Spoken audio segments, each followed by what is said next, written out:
Alright, so picture this. It's 1917. One man, two weapons, and they helped reshape modern infantry. That man was John Moses Browning, already one of the most important firearms designers in American history. By this point, he created the M1911. What? You need something with a little more stopping power! Chambered in the Lord's caliber, 45 ACP. The Model 1897 trench shotgun. The same shotgun that Germans called cheating because it was so good at clearing trenches. And also a long list of famous weapons that were used all around the world. But in 1917, he was working on two more designs that would leave an even bigger impact and mark on the battlefield. First one was the M1917 water-cooled machine gun.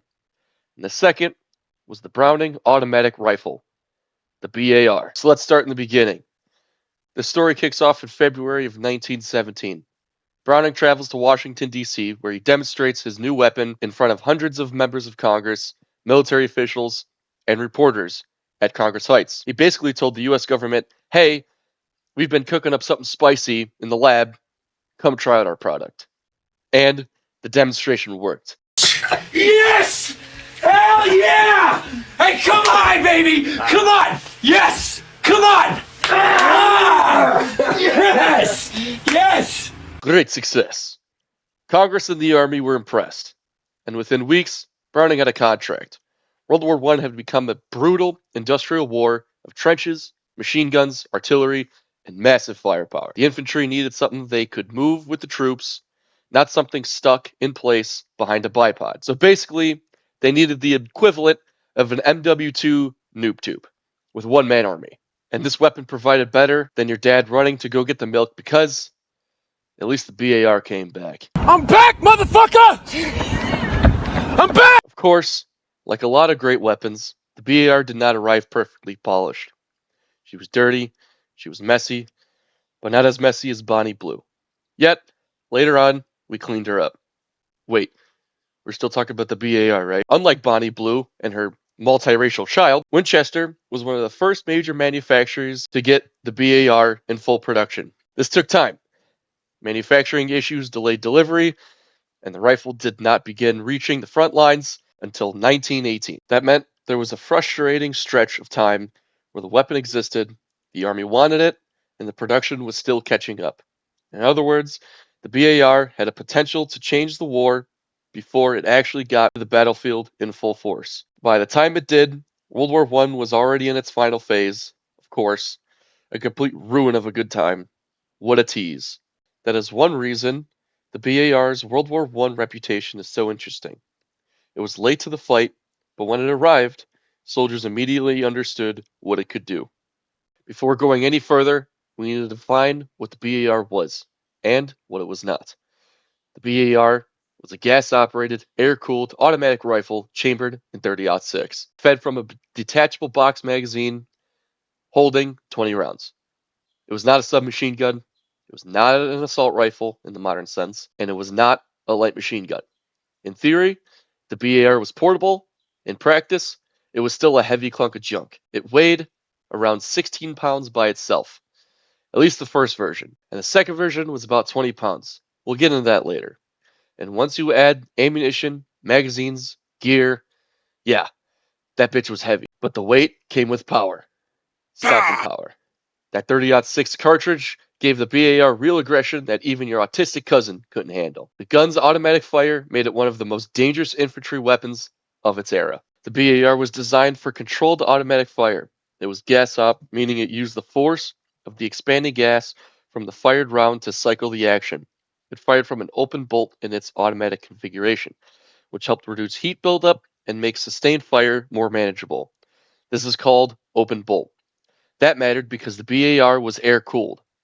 Without a water jacket like the M1917, heat control come from the design itself, firing discipline of the operator, and the way the weapon was used. One major drawback is that the barrel could not be switched out of the weapon when it overheated. Nonetheless, the BAR was never meant to be dumped continuously like a belt-fed machine gun.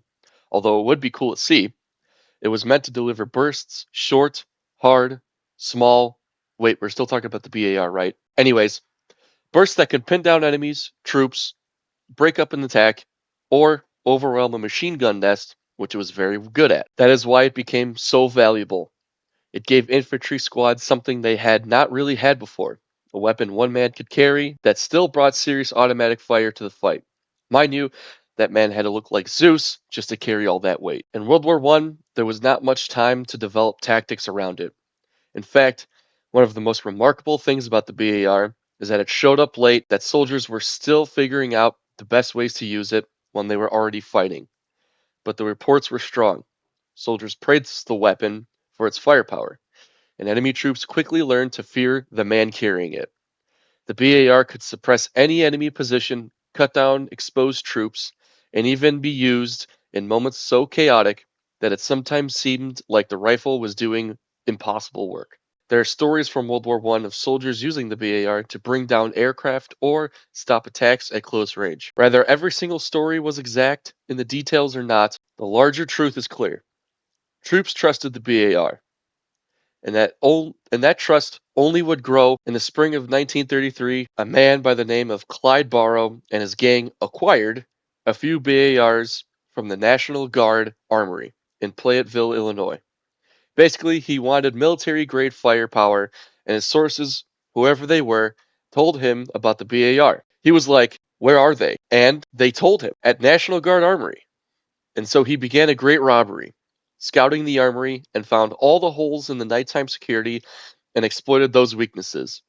With little resistance, he was able to get the BARs and 1911s and a crap ton of ammo. He used the BAR in multiple police shootouts. His favorite weapon was the BAR because the police at the time had pistols and shotguns. So him having a BAR was basically like him doing all the side quests first and then him doing the first mission. The original BAR did not stay frozen in time though. Over the years, the design evolved, and by World War II, the US Army fielded the M1918A2. This model changed the original setup and made the BAR more sustainable for the squad automatic role. The M1918A2 removed some of the original fire operations and focused on two automatic fire rates. It was also added features like a bipod and a redesigned butt plate to help control the weapon during sustained fire, which added 5 extra pounds of that already thick BAR. If a squad needed to move, suppress, assault, or hold ground, the BAR gunner was central to the plan. And because of that, the BAR became a weapon that followed American infantry into some of the hardest fighting in the 20th century. If World War I introduced the BAR, World War II made it famous. By this point, the BAR had become one of the most recognizable squad automatic weapons in the US Army and Marine Corps. It was rugged, effective, and respected by the soldiers who carry it. That respect mattered. The BAR was not perfect, but unlike a lot of weapons that look good on paper, the BAR had battlefield credibility. I am the milkman. My milk is delicious. Soldiers used it in North Africa, Italy, France, and the Pacific. It showed up in every kind of terrain imaginable: mud, snow, jungle, hedgerows, rumble, mountains, and beaches. In every one of those places, the BAR did the same basic job: put a lot of fire on the enemy fast. One of the clearest examples of the BAR's combat value was Medal of Honor recipient Henry Schauer in Italy in 1944. On May 23rd, he first stepped into a ditch and walked out 30 yards towards 4 German snipers, killing each of them with separate bursts from his BAR. He then spotted a 5th sniper behind a chimney at roughly similar rifle range. Later that day, when 2 German machine guns pinned down his patrol, he engaged one of them at about 60 yards, killing the 2 gunners and 2 more men who tried to man it. Then shifted fire to the 2nd machine gun about 500 yards away and killed a 4-man crew with a full magazine from his BAR. That story mattered because it showed what the BAR was really for. It was not just a support weapon sitting in the background, it was a weapon that could take control over any fight. A trained gunner with a BAR could outdominate a line, break it up, and force enemy troops to stay down, while the rest of the squad moved. That is the reason soldiers respected it so much. For example, an unnamed US Army sergeant manning a forward observation post heard Japanese troops cutting through the last strands of barbed wire, and preparing to place a Bangalore torpedo. He opened up with his BAR and left 8 Japanese soldiers hanging dead on the wire.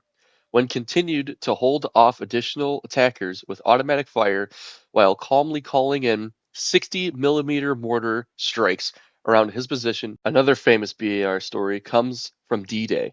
On June 6, 1944, U.S. Army Rangers assaulted Point 2 Hawk in one of the most dangerous missions of the invasion.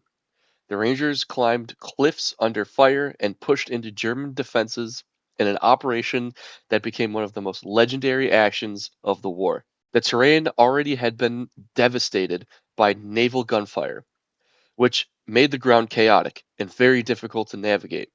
The Rangers had to fight through craters, rubble, and confusion while continuing the attack.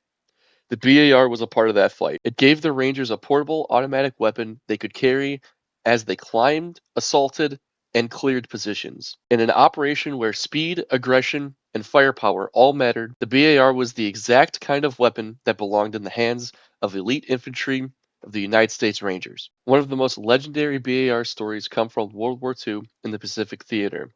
The idea that if a pilot had no other weapon, he could still rely on his BAR. There are stories of an airman and a soldiers improvising with BARs in emergencies, including at least one famous wartime account of a pilot captain, Wally Gata, using it to shoot back at a Jap Zero. He would end up killing the enemy pilot with his BAR. A lot about the wartime. That said a lot about the weapon's reputation. By then, the BAR was not just a gun, it was a symbol of American firepower. It gave the soldiers the ability to lay down real automatic fire without needing a full crew and a machine gun emplacement to provide cover fire. Now, the BAR was not some fixer of problems. Using the BAR did create a lot of good tactics that would help the Allies in World War II. The weapon was so good that even German infantry units would use the weapon if they didn't die before it blasted them into hell. Check it out, Corporal. We'll cover you. Roger, roger. Uh-oh. Blast them. That combination made it invaluable in small units. The BAR filled a role that few other weapons could match. It gave the squad a punch, and in war, punch matters. Production numbers also tell a part of the story. The BAR was produced in large numbers in World War I, had about 52,000. The BAR produced about 52,000 in World War I, and then in even larger numbers during World War II, around 208,000. It remained in military service for many years after that, including in Korea and limited roles in Vietnam. At the time, Browning's design lived on in civilian hunting rifles and sporting versions, developed by later his descendants and by FN-linked design branches. That means the BAR had 2 lives, one in military and the other in civilian. But the military version is the best one that changed history.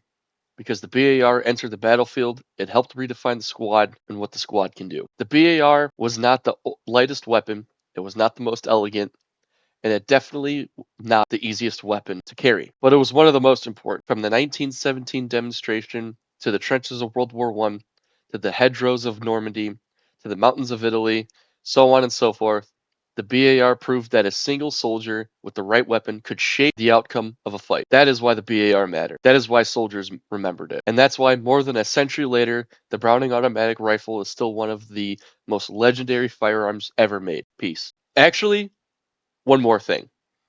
Comparatively, the BAR was 5 pounds less than the MG42. And apparently, John Moses Browning was a Mormon, so basically, he was a mountain Jew. He had multiple brothers that would help with production and also business. Shit like that. The M2 Stinger. Let's talk about this very fast. Wiki says this about it. The beginning of the Stinger goes back to at least 1943, where various Marines attempt to convert the AN-M2 aircraft machine gun, known for its very high fire rate, into something that could be practically fielded in an attempt to provide additional firepower to the troops at one time.